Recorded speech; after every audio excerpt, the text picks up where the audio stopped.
I've come across content where factors such as eating late after sunset causes food to ferment in the gut, that is in the small intestine.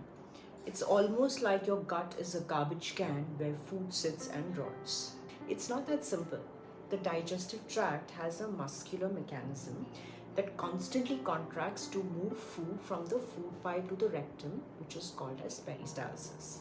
You may have heard of all the good gut bacteria in your large intestine, but here I'm referring to the small intestinal bacterial overgrowth, or SIBO for short. SIBO develops when the normal mechanisms that control small intestinal bacterial populations are disrupted. The three most common processes that contribute to it are reduced gastric acid secretion, reduced small intestine motility, and alterations to the gut bacteria.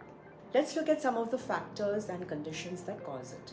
The first one is alcohol and antibiotic use.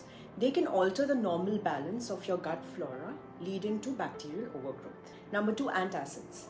Now, gastric acid suppresses the growth of the bacteria, thereby limiting bacterial counts in the upper small intestine.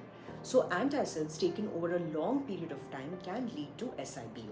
Number three, immunocompromised patients like HIV, cancer, uncontrolled diabetes.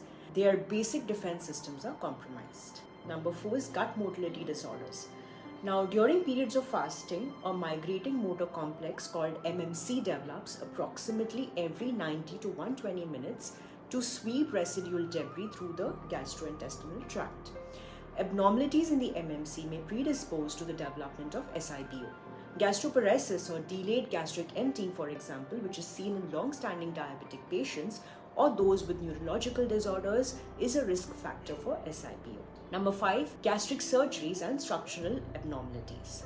Predisposed to bacterial stasis and overgrowth due to abnormal motility and ineffective clearance of the retained food and secretions.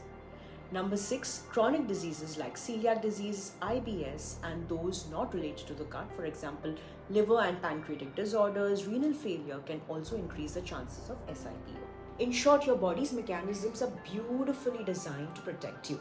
It does not allow food to just rot so simply. If you have any gastric symptoms that are not going away with simple dietary changes, always consult a gastroenterologist and a qualified dietitian.